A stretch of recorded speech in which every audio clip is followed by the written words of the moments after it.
Serial Solo Leveling yang telah diadaptasi menjadi anime. Penasaran? Ya seperti biasa, Rek, klik like-nya jangan sampai ketinggalan. Ya, semisal udah, bisa Rek langsung aja menuju ke pembahasan, oke? Let's go! Solo Leveling merupakan salah satu manhwa populer yang gak cuman digemari di negara asalnya, melainkan di seluruh dunia, termasuk negeri kita. Kayaknya di antara kalian termasuk Misteri sendiri ya, salah satu penikmat serial ini. So, pastinya ekspektasinya dibangun untuk anime Solo Leveling bisa jadi tinggi. Sebenarnya Misteri masih heran juga, gimana ceritanya Solo Leveling ini pada akhirnya dapat anime. Terus yang garap studio Jepang pula, yakni A1 Pictures. Buat sobat semua anime pasti udah gak asing lah sama studio ini, karena pernah menggarap anime fenomenal pada zamannya, yaitu Sword Art Online. Beruntung banget kan Solo Leveling, yang bikin Misteri skeptis dulu ini serial susah dapat anime lantaran storynya kalau lagi ngomongin Jepang ya, sinis dan pedesnya minta ampun. Persis lah seperti mama kompleks kalau udah transfer informasi. Kayak apa ya? Kayak jelek banget gitu loh Jepang. Ini yang lumrah sih di beberapa story manhwa, gak cuma di Solo Leveling aja. Mengingat Jepang dan Korea Selatan punya historis yang panjang, Rek. Entah bakal gimana kalau sini diadaptasi, apakah di-ship atau tetap digarap gimana adanya. Ya, kita lihat aja nanti ke depan lah.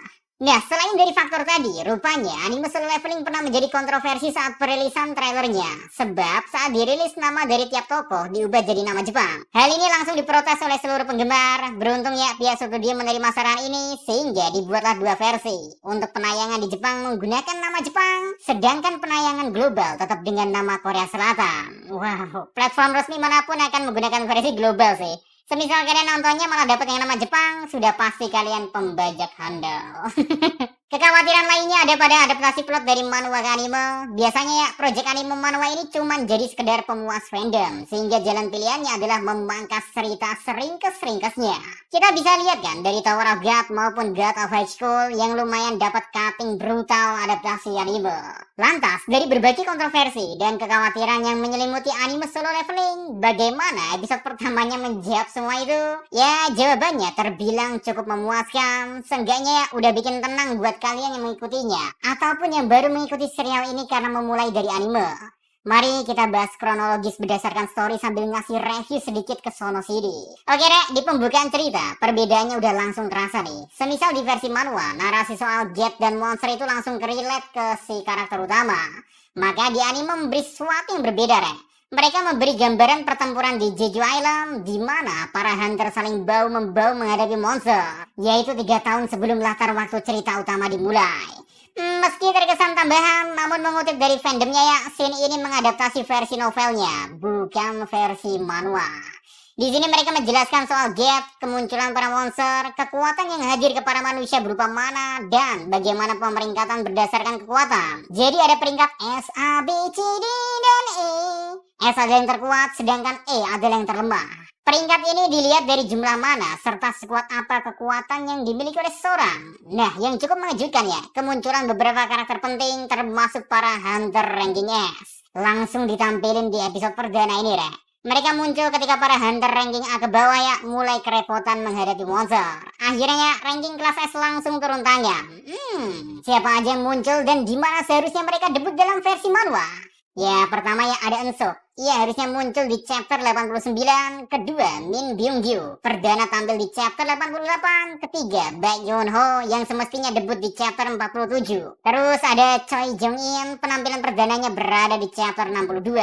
Selain mereka semua, masih ada beberapa karakter lain yang juga dimunculin lebih cepat. Misalnya, Ketua Asosiasi Hunter Korea, Go Gun-hye. Harusnya muncul di chapter 63, dan Go Gun-hye hadir bersama asistennya, Woo Jin-chul, muncul di chapter 11. Kemunculan mereka bersama dengan pembahasan soal batu magis, yakni hadiah dari keberhasilan mengalahkan monster dari gap. Batu magis diberi nilai yang sangat berharga, apalagi jika berasal dari monster berlevel tinggi. Harganya akan makin mahal, Rek. Dan pemerintahan Korea Selatan mulai mempertimbangkan untuk menjadikannya sumber energi terbaru. Terus ada Yoo Jin-ho yang kehadirannya itu di chapter 18.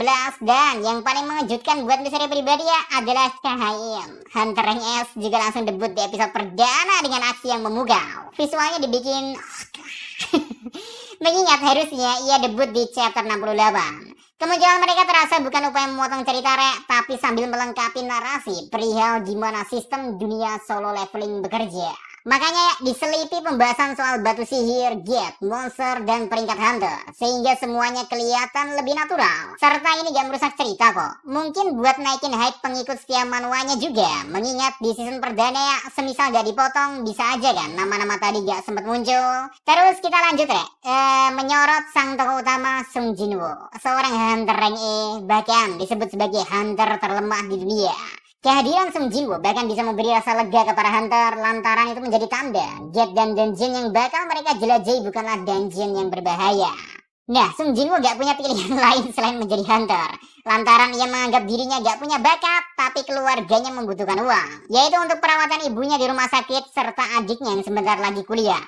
Saking lemahnya Sung Jinwoo ya, ia digambarkan akan selalu mengalami luka parah walaupun selama ini dungeon yang ia jelajahi cuman di kisaran rank terendah. Malahan ia sampai harus dirawat di rumah sakit berminggu-minggu cuman karena hal ini. Kali ini akan menjelajahi dungeon rank D bersama dengan para hunter lain yang dipimpin oleh Song Chiul. Sung Jinwoo tetap melangkah maju walau banyak yang membicarakan soal kelemahannya. Terus satu-satunya bisa dibilang memberi kesan positif ke Sung Jinwoo hanyalah Li Jue, hunter rank D dengan kekuatan healer yang selama ini selalu menyembuhkan Sung Jinwoo. Ia selalu menyembuhkan sang MC yang terluka parah dan sangat peduli padanya sehingga terus-terusan menyarankan agar Sung Jinwoo berhenti menjadi hunter meski selalu ditolak oleh Sung Jinwoo. Tapi MC kita yang satu ini ya, emang lemahnya kebangetan di awal cerita ini. Biasa masih di awal-awal sih.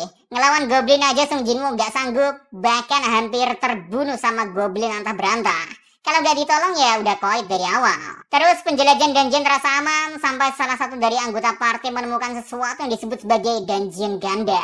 Nah, karena kurangnya informasi, sebenarnya partian ini sempat ragu buat masuk lebih jauh serta mau menunggu bantuan dari pusat. Tapi karena tergiur hadiah yang didapat, keputusan menjadi terpecah sehingga dilakukanlah pengambilan suara. Sung Jinwoo sebagai suara penentu memutuskan untuk setuju dan mereka pun menjelajah lebih jauh. Sampailah mereka di suatu aula super besar dengan rangkaian patung mengelilingi mereka. Dan terdapat satu patung terbesar yang cukup menyeramkan di sono. Li Jue menyampaikan kekhawatirannya karena melihat mata dari patung terbesar sempat bergerak. Namun Sung Jinwoo masih menganggap enteng kalau itu hanyalah halusinasi. Terus suasana makin mencekam. Begitu pintu aula tiba-tiba tertutup ya, dan salah satu anggota party yang mencoba kabur, dia secara brutal oleh patung yang selama ini dikira cuman pajangan. Sung Jinwoo akhirnya menyadari situasi telah melampaui kata berbahaya. Mengandalkan pengalaman yang telah berulang kali mendekati kematian, ia bahkan bisa dengan segera menyuruh seluruh anggota party menunduk untuk saat kemudian serangan besar menghanguskan anggota party lain. Well, semisal Sung Jinwoo tak menyadari ini ya, semua udah pasti rata. Patung besar yang selama ini diabain oleh sang MC ya, akhirnya mulai menatap ke para anggota party. Dan permainan dimulai. Aksara kuno yang memberi informasi soal harus menuruti perintah yang mulia juga telah dibaca. Episode 1 kemudian ditutup dengan aura patung besar atau Statue of God bersiap untuk memulai aksinya, sang God of Meme ini, Oke, itulah dia tadi gambaran episode pertama anime Solo Leveling. Mari kita komentari dulu soal kualitas animasinya. Mulai dari pertarungan di Jeju Island sampai momen bertemu Statue of God, semuanya disajikan dengan sangat apik. Apalagi yang cahayin nangkep pencopet ya, top banget gerakannya maksudnya.